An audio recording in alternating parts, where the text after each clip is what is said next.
Before I die, I would just like to say there is no such thing as a North American Indian, because Columbus never came to North America. So-called Native American Indians are a product of social engineering manufactured by the Western and Eastern Indian shipping companies under maritime law. Many so-called Indo-Europeans believed themselves to be Aryan. They considered themselves members of the Indo-Indi or Indian language and family. The Indian shipping company became its own government with its own military. They had colonies in the Indus Valley and in the so-called New World. They also invaded Abyssinia, which became the last stronghold of ancient Ethiopia. So-called Native American Indians are a product of social engineering. Social engineering is the art of human manipulation. Social engineering attacks begin with the attacker pretending to be someone or something you know and trust, such as your credit card company, a government organization, or even a coworker. Having gained your trust, the attacker then exploits it to get what he or she wants, often by simply asking for it. You can help to protect yourself, your family, and our organization by recognizing social engineering attacks before they happen. Let's take a look at two common types of social engineering attacks. How the British Empire was able to assert control over India. The Indian subcontinent was subjugated by an island more than 20 times smaller in size. This unimaginable conquest of what would become the jewel in the British crown greatly empowered the British Empire. By the middle of the 19th century, British rule led to a new wave of South Asian nationalist movements, the effects to which are still felt to this day. But we're not going to be delving into too much detail about the consequences of British rule. Rather, our goal is to evaluate what actions taken by the British and Indians alike paved the way for British rule in the first place. Many European rulers sent their prisoners, criminals, sick, lepers, Slavs, and others to the New World to live in penal colonies, lepers colonies, and so forth. The native, indigenous, and all aboriginal people of the New World were given natural rights, civil rights, human rights, and God-given rights. These were later violated by the colonists, immigrants, or foreigners from the so-called Old World, who were pirates, rebels, and criminals. Would you willingly hand over valuable information to a criminal? You might, if you fall for the tricks used in a social engineering attack. By the time the Europeans arrived in North America, they had already found so-called India. So why were North Americans called Indians? We know why the people of the Caribbean were called Indians. We were taught that Columbus got lost trying to find what we now call East India, which is in the Indus Valley. He supposedly ended up in the Caribbean and believed he found India, so he called the people Indian. This became known as the West Indies. But here's where it gets complicated. The Caribbean was actually called India first. In order to understand how the British were able to take control of India, we need to go back to New Year's Eve on 1600, well into the reign of Elizabeth I.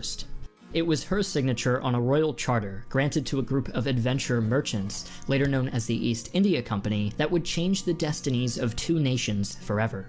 However, at the time, the company's leaders were not yet interested in trading directly with the reigning Indian power of the time. Instead, they focused on competing with the Dutch, French, and Portuguese in the East Indies. But over time, the East India Company, after being driven out of the East Indies, shifted its focus onto the Indian subcontinent. In 1640, a company representative succeeded in securing a grant of land in southern India, a pivotal moment, as it marked the first time that Indian land was owned directly by the English. It was on this land that they constructed Fort St. George. The settlement that grew around this region became the thriving city of Madras, now known as Chennai, and home to over 7 million people. As more and more company-owned forts and settlements sprang up all over the Indian subcontinent, the English became a leading exporter of spices, which, in the words of Brian Gardner, author of the East India Company, had a considerable place in life. Men were prepared to die in search of them, and many did. No gift was more acceptable, and to be well supplied was a mark of status. Wealth could be measured in spices. The French, Danish, and Dutch all became similarly active in Indian affairs from the 17th century onwards, with the Portuguese already established in the region. Many Europeans believed that there were three Indias. One was what we now call India, or the Indus Valley, or East India, and another was Ethiopia. So we must ask ourselves, what is an Indian? According to Western history, culture, mythology, etc. First, we have the people of the Indus Valley, who was said to have resembled Ethiopians.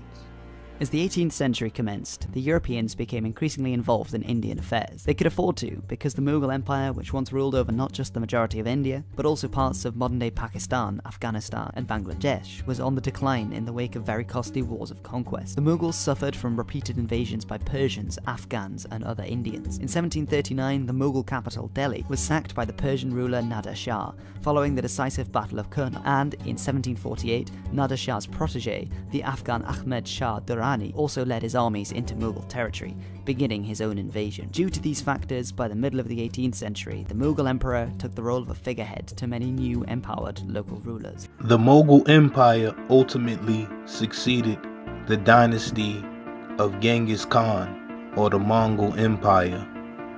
The Mongol Empire overthrew the once powerful Kara Khan, or what some call the Black Khan. As the Mughals weakened, the Maratha kingdom in the central west of India was carving out an empire of its own. The Mughal Empire was established by a Muslim dynasty. The empire was influenced by the secret history of the Mongols and their religion. The secret history concealed the legend of the Kara Khan, or Black Khan. The legend spoke of brothers with black faces. Ethiopian was taken to mean burnt face. There are also people called Kara from Ethiopia. The people called Kara in Asia and Europe became divided between Christianity, Judaism, Islam, Buddhism, Hinduism, and the Mongol religion, as well as others.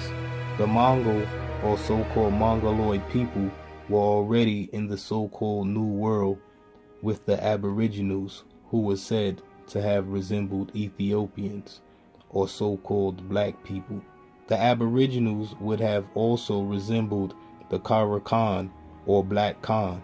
Both so-called black or Negroid, as well as Mongoloid people, would have been considered Native Americans by the so-called white Europeans. The Mughal Empire was later succeeded by a Hindu dynasty. Despite never eclipsing the Mughal Empire at its height, the Maratha Empire remained as a dominant power in India for another 80 years or so. As all of this was happening, the East India Company began to overshadow its European competitors, devoting substantial profits to raising a private army in an effort to contend with the Maratha Empire and Bengal. By now, the East India Company benefited greatly from the country's imposing navy, which enabled it to ferry more and more men to India than its European competitors.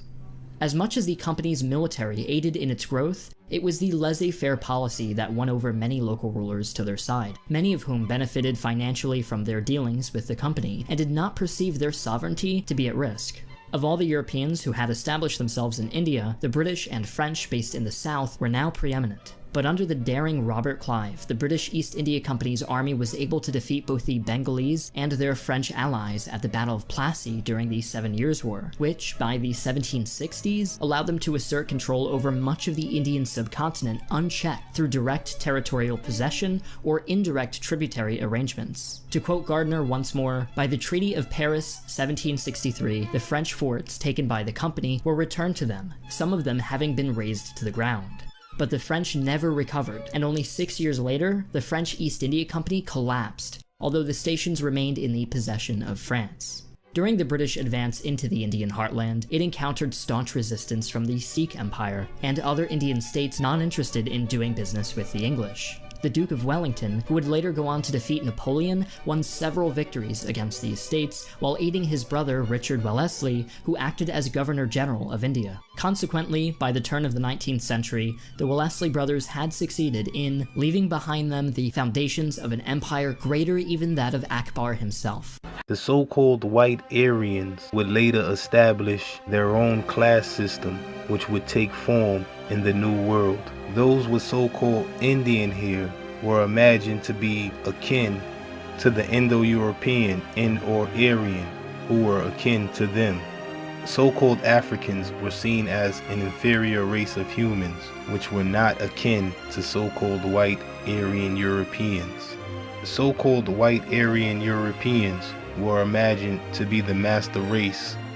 So-called Afro-blacks were imagined to be the slave race, and all other so-called races were imagined to be in between. As the middle of the 19th century drew closer, an Indian national consciousness began to take form. The last so-called Indian dynasty, which did not call themselves Indians, was succeeded by company rule. As company rule resulted in a wider array of social and economic reforms being demanded from increasingly alienated local rulers. These sentiments culminated in the Indian Rebellion of 1857, also known as the Sepoy Mutiny, which was brutally suppressed and concluded with the formal dissolution of the Mughal Empire and the transfer of power from the British East India Company to Britain itself. Power now rested in the hands of the British Crown directly, and as the 19th century continued, India's resources and the livelihoods of its people were exploited to fuel the Industrial Revolution in Britain, leading to a series of famines which shook the Indian economy to the core and left millions of Indians dead. One thing was certain, the British Empire now had millions of new subjects under its rule in India, and imperial expansion wouldn't stop there. To conclude, the political vacuum left by the Mughal Empire in the wake of repeated invasions, the failure of other Indian states, particularly the Maratha Empire, to fill that vacuum and unify India, the failure of other European powers to stop the British, Britain's military and industrial superiority, and the governing policy of the East India Company allowed Britain to take over the Indian subcontinent.